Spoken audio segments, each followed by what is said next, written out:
So, hi everyone, I'm Tracy Stein, and welcome to my podcast, Unpacking Possibility. As some of you know, I'm a licensed psychologist and I'm certified in clinical hypnosis. And um, often I talk about things that are very spiritually uplifting or just, kind of feel good topics that are definitely important for us to talk about. But sometimes I think it's important to also look at the things that are uncomfortable to look at, but by not doing so, we can do ourselves harm. And that's actually the theme of today's episode.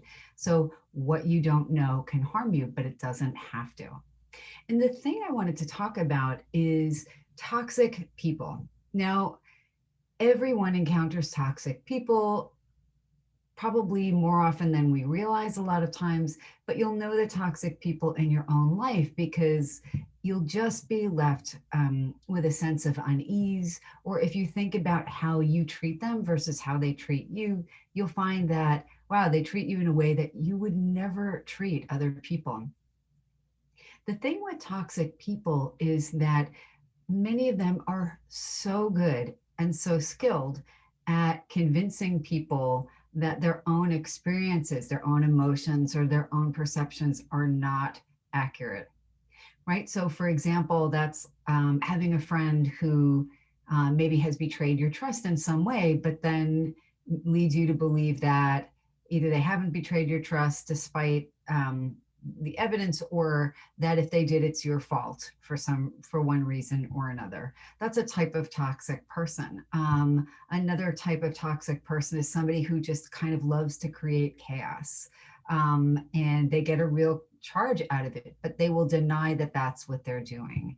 Toxic people can take advantage of people, especially people who tend to be really empathic and conscientious, people who want to make the world a better place. So, the reason I'm talking about this is because I tend to attract a lot of people in my practice or who listen to my audio programs and so forth who are really nice people. They're people who are thoughtful and conscientious. They care about how they are and how they affect others. The biggest challenges nice people have is often feeling like they have permission to set healthy limits, or that they have permission to name something as toxic because they actually feel bad about doing so. And I myself, as a pretty conscientious person, have taken a long time to realize that not only is it okay to set limits and recognize when something isn't right, but vital it's vital to our well-being. So I want to give you some examples. Um, if you have read my blog on Psychology Today, The Integrationist, you'll see that a few of the posts, and actually there's some of my most popular ones, but a few of the posts have been on what I'll refer to and what's referred to in the research as the dark tetrad. So what's the dark tetrad? It sounds like an anti-hero group, right? And the dark tetrad is the way certain researchers have described four types of personalities. So, narcissists, many of you probably have heard that term before. And we want to think of narcissists as people who are really self centered, entitled, maybe kind of grandiose. They tend to portray themselves as more skilled or more important and so forth than they might actually objectively be. Other people's feelings really tend not to be important at the end of the day. The reason why narcissists are so seductive, right? They lure us in is because they also can be super charming, super engaging, super likable. And what happens is we experience something called cognitive dissonance. I know it's a term many people have heard, but not everyone is familiar with what it means. But when we have a feeling or a thought, hey, this person that I like, that I want to like, that I thought was my friend, has just done something really hurtful, or is taking advantage of me, or something to that effect, or is lying to me. The feeling that that generates, this disconnect between what we think this person really is and what we really want them to be, and what a part of us is realizing is exactly the opposite, right? That they're actually doing something that a true friend wouldn't do. Well, we try to resolve that discomfort, that cognitive dissonance, this discomfort between these two opposite thoughts and feelings about someone by coming up with all of the good reasons why somebody might have done something, or why we might have to be just misinterpreting something they're doing, or maybe we have done something to bring this on ourselves. So, narcissists, that's the first type of toxic person. The second type is some type of person we refer to as Machiavellian. So, Machiavellian personalities are people who love to kind of plot and scheme behind the scenes and create chaos, who might, tell stories behind someone's back in order to create discord between two people and then deny it, that sort of thing.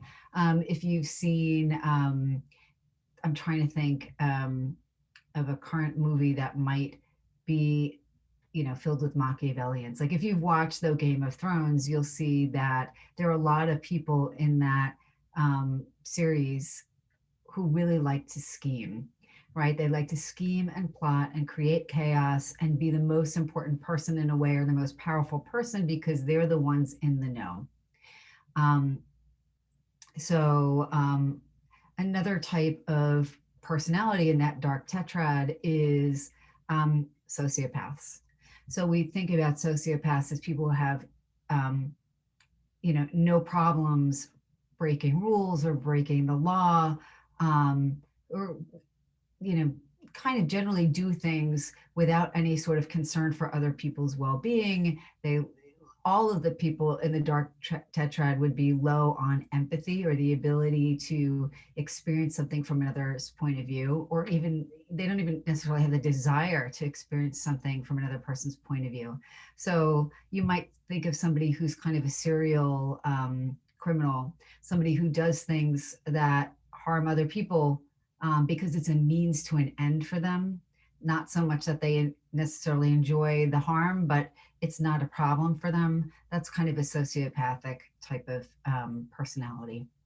And then the last one would be someone who's a sadist. And a sadist, a sadistic personality, in short, is somebody who really just enjoys hurting for the sake of hurting. So whether that's emotional harm or physical harm, it's somebody who gets their thrills literally by hurting others, people, pets, somebody important to you, sabotaging things for you, that just for the pure joy of doing damage.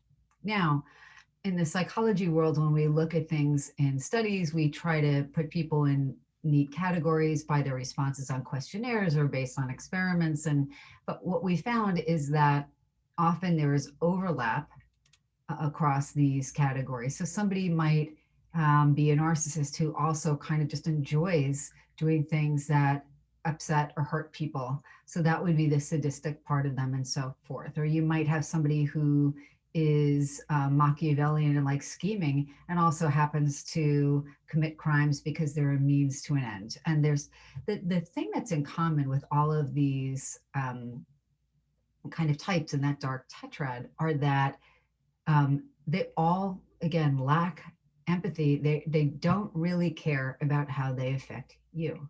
Now, you're probably saying, well, if somebody was really awful, I would, of course, note this and stay away from them. What I think is important for most people to know is that the people who can be the most harmful to you actually aren't the strangers, that you may or may not encounter, or somebody who's doing something on a big scale, like somebody who's going to pull off a huge bank heist because they just don't care and they're enjoying that. It's the people who are in our everyday environments, people in our own families, people at work, people in our classrooms at school, or and so forth, a neighbor. And the thing is, even though most people are pretty decent, there are people who really just are going to enjoy messing with you to mess with you, or will seek you out because you're a nice person and they know that they can take advantage of you. And in everyday life, this can cause you, the conscientious person, an undue amount of distress, right? Because you're not only feeling bad because of what's happening to you, you might feel powerless and stressed out, but you may also feel completely unentitled to say something, especially if the person looks right at you and denies it. You may have encountered this with somebody who will do something that you know that they did and then lie about it, even though it's clear to both of you that you know. And that's kind of that type of gaslighting, actually, which is another term you might hear, but where somebody tries to manipulate you to the point that you wind up questioning your own reality. Um, so, I'm trying to think of other good examples, like, the friend who, has an affair with someone's partner, their best friend's partner, especially if they do it more than with one partner of that friend, and then tries to blame that on the friend rather than taking responsibility. What you'll notice is that a lot of people who fall into those categories aren't great at taking responsibility. They just don't. It's in their minds, it's never them, it's never their fault, and they don't care because, again, other people are a means to an end. What you'll also find is that people who fit into one or more of these types are uncannily good at seeking out people that they can get a lot from, who invest a lot of energy and place high importance on being good and kind and nice and tolerant and turning the other cheek and so forth. They're also really good at finding people to enable them, right? Um, it could be the person who, you know, is maybe a family member, and if and keeps doing things that are clearly anybody else would say that's just not okay, it's not fair, it's cruel, and so forth. Like if you checked with people outside of your family group, you would say that's not okay. But often what's happened is that they have really found that their partners or their own children, even, or other relatives, will just tolerate anything they do. And anybody who says otherwise or calls them out on their behavior is upsetting the apple cart, and they're gonna put the pressure on that person to stop. So it can be incredibly disempowering to be in a situation like that. But what can you do, right? Because there's no point in me bringing all of this up unless I have some things that you can do to start taking better care of you and feeling better. So, one thing is just to at first be aware, and be aware of times where, something occurs and you observe it, and the behavior, and clearly you know that it's something you would never do because it would violate your ideas of right and wrong about how you would treat somebody in a relationship. Note that, and note the feelings of discomfort that come up in you when you think of setting a limit. Now, I'm aware that sometimes it's really hard to set a limit, again, when a toxic person is just going to deny it till the end, or they have a lot of enablers around them, or when it's your boss, or and so forth. When you're in a situation where it's really much harder to call it like you see it. But it's really important to just begin by noting it. You might even want to keep a journal and write it down. You might want to check in with a counselor if you need support, especially if this is something that's been going on for a long time. I highly recommend that.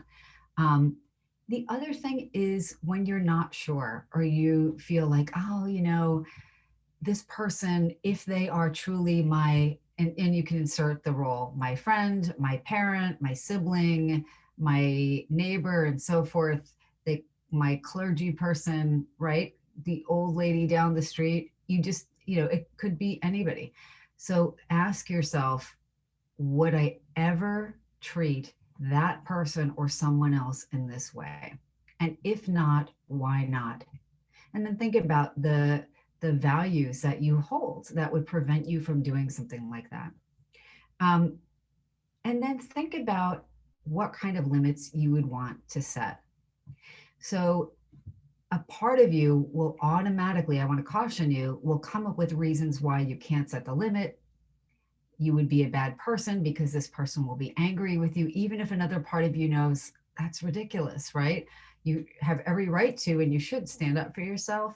You will find that those feelings often come up when we think about setting limits. So, especially with people who can also be very charming, or again, will look right at you and tell you they didn't do the thing that you just experienced them doing or saw them do.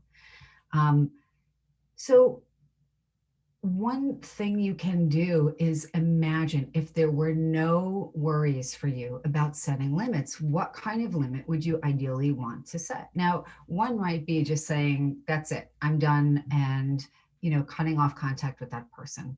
That's probably something you're not going to do very often for a variety of reasons. If it's somebody in your family, you might have to see them at least at holidays, or if it's your boss, you might have to work on finding another job before um, setting a lot of limits with your boss. You still have to go into work in order to keep a job in the meanwhile. Um, but that's one option you might think about. And you just should give yourself complete mental freedom to think about that and see in your mind, how might that play out and how would you like that to play out? Another option, the most common one really, is just to change the parameters of the relationship. Now, sometimes that's going to be something you do really overtly with the person, and you say, so and so, if you know, if you keep, you know, saying these hurtful things to me, or being nasty, or whatever the problem behavior is, you're just not going to be welcome in my home again. Or I'm just not going to keep doing XYZ for you if you're really disrespectful. And so that might be one thing. And again, allow your mind to play the solution out, knowing that you don't have to act on it until you're more ready than not. And you get to kind of keep tweaking it and changing it in your mind to make it feel like something you can actually do. Another thing would be to just have limits on the time that you spend with somebody. So if it's someone you feel like you still want to have in your life, but you know that more than an hour lunch or an overnight visit is too much, then set those parameters. Just only make yourself available for those things that you feel like are okay for you. It might mean that you don't respond to texts or emails that are horribly demanding or devaluing, or nasty, and you just make that clear maybe and say, if you speak to me that way, I'm not going to respond. um, Sometimes it won't even be worth your time to set an overt limit, even if it's not a huge limit, because the thing is, most toxic people depend upon nice people to supply them with something. So either that's companionship or compliance, like they want you to do things for them. It might be money. It might be, you can think of a million things that toxic people depend on. Some toxic people actually also just don't like to be alone. And so they want to make sure that they have people around them, or they want to have your constant and uniformly positive feedback. It really depends on the person. But, you might just find that you take longer to return that phone call, or you don't reply to every text, or you just plan more things where they're not a part of it. You have to decide what you want to do. It's really not possible, or it's not as common to be able to start setting limits without any discomfort. And I just want to prepare you for that. So another thing that's important to do is have your own self-care practices that help you manage discomfort. So mindfulness meditation is one of the best, because it really does help us to observe and note what we're thinking and feeling, and breathe through them and refocus on the spaces in between those thoughts and feelings. And you'll find that not only are you much calmer and less emotionally attached to a particular outcome, you'll be less emotionally affected by some of the things that normally are much more stressful. And then the last thing again is you don't have to go it alone. You can absolutely know that other people have gone through similar things. You're certainly not the only one. And it may very well be worth finding a therapist or a counselor, some sort of licensed professional, perhaps a clergy person, but someone near you that you can speak with confidentially and get knowledgeable support. Um, and so that's that. But again, nice people can actually still be nice people. And in fact, very nice and very good, and set limits that other people don't like. So don't let the toxic people of the world try and convince you otherwise. It's actually really important for you to take good care of yourself and set healthy limits. It's important for you. It's important for your children because they'll wind up doing not what you say, but what you do. So how you take good care of you has a much more far-reaching effect. And the last thing, if you listen to guided imagery and you would like a little bit of help, giving yourself permission to mentally rehearse setting some limits. I have an audio program with Health Journeys, and you can also find it on Apple Music and Amazon Music and Spotify and so forth. And that is letting go of unhealthy relationships. So I hope this was helpful. If you liked this podcast, please hit like, please subscribe, share, write a review or comment, and I'll see you next time.